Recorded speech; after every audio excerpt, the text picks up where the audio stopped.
avons eu le plaisir de présenter ce matin à nos chers journalistes les résultats et la performance de l'année sur l'année 2024. Comme je l'ai expliqué, c'était une année historique, une année vraiment très belle en termes de performance commerciale et financière, avec des ressources qui se développent de manière significative, des emplois aussi. Un PNB qui bondit de presque 13%, après une année déjà 2023 où le PNB avait évolué de manière significative.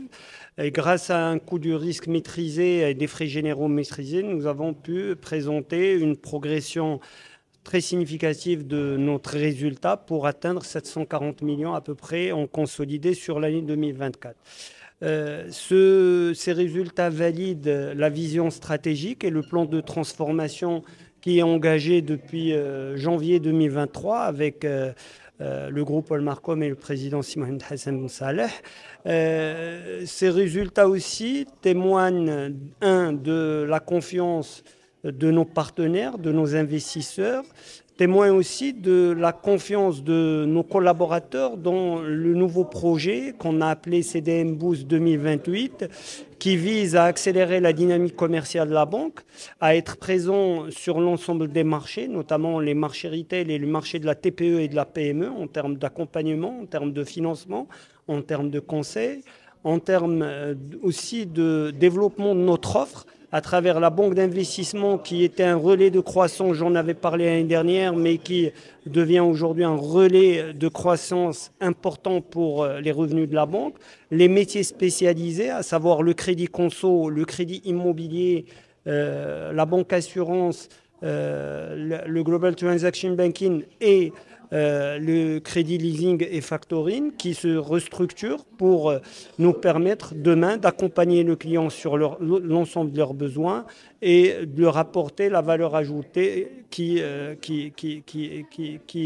attendent. Les perspectives sont très favorables. Parce que nous avons aujourd'hui des partenaires, des investisseurs et des collaborateurs et des clients qui nous font confiance, qui nous accordent cette confiance. Il faut qu'on soit à la hauteur de cette confiance.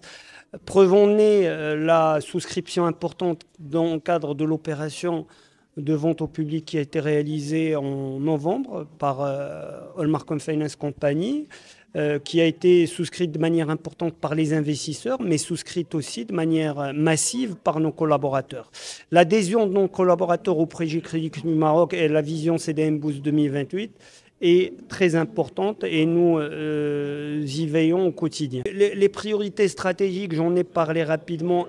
C'est de continuer notre transformation sur l'ensemble de nos activités. Nous avons une feuille de route qui est claire sur l'ensemble des activités, qui est suivie, pilotée de manière rapprochée.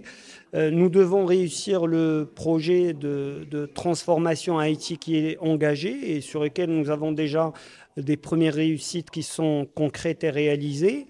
Et nous devons aussi accélérer de manière importante la conquête de nouveaux clients pour élargir notre fonds de commerce. Donc c'est les priorités que nous avons pour l'année 2025 et bien évidemment continuer dans une trajectoire de croissance de nos revenus, de nos résultats, avec une bonne maîtrise de nos risques et de nos frais généraux.